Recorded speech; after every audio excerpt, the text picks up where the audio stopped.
All right, guys, so we just wrapped up this 2017 2500 HD. This one came to us out of Tennessee. We went with a 4.5 inch BDS lift, 35 1250 20 Toyo AT3s, 20 by 9 fuel vapor, on a +1 offset. Now, we did this one a little bit different. So BDS only offers this kit with a NX2 shock or the Fox 2.0. You don't have the option for the Elite 2.5s.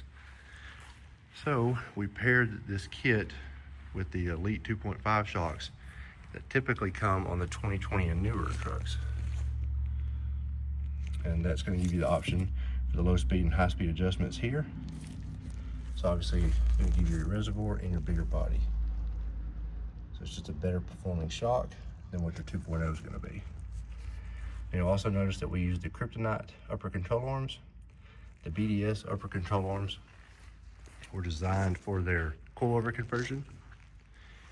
And when you use them on the non-coilover conversion specifically, you'll end up with some additional camber that you may not can adjust out. So to avoid that, we just stuck with the Kryptonite arms. Now hopefully at some point BDS will offer both arms, one for their coilover conversion and one for their standard lift.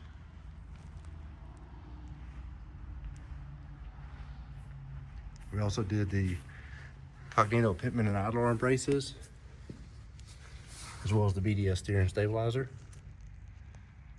As you can see, you've got really nice axle angles. They're completely flat.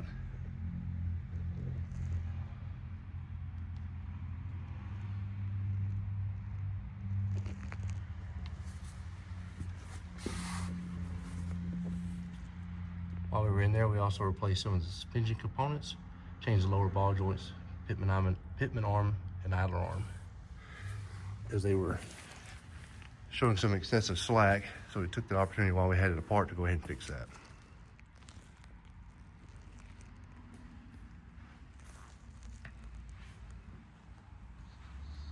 And when you use these shocks on this truck, you have to do a little bit of modifications, because these are about a ½ inch shorter than what this kit calls for. You have to use an extension so that you can maintain at least 3 inches of droop beyond ride height. Essentially, that's going to keep your shock from topping out. Now on the rear, normally you're not going to have to do any modifications.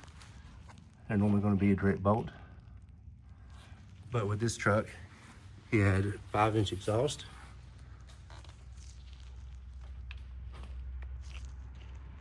I'll show you that in just a second. So the 5-inch exhaust was right in the path of where the reservoir was. So we had to take the exhaust off and shift it over about 2 inches, and still ended up adding a heat shield just to make sure we don't get any heat on that reservoir. Now this kit's gonna come with a 2 or 3 inch block. We've optioned for the 2-inch block.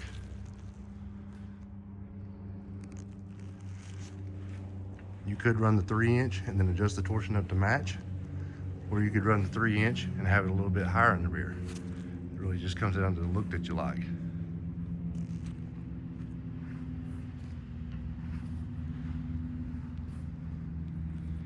As far as tire clearance goes, had to trim, see if I can get you to focus here. Trim a little bit on the lower valence.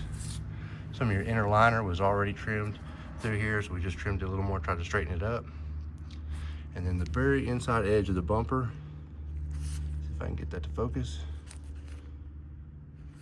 Yeah, right through here, we had to cut the corner of the bumper on the inside. Nothing had to be trimmed on the rear.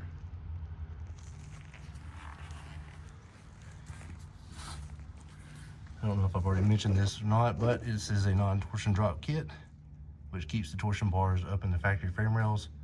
Just going to give you more ground clearance and just a cleaner look under the truck. Can't really tell as much of it on this side with the def tank hanging down. We'll go around the other side and give you a better view of that.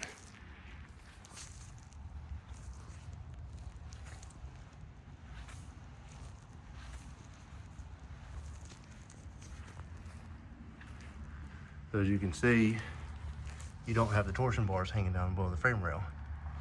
Whereas some kits, so in comparison, like the Zone 5-inch lift for this truck, which is still a nice kit, but it drops the torsion bars down. It's not a bad thing, but it does take away from your ground clearance and it doesn't look as clean when you're standing back looking at the truck. You just have a lot more ground clearance there.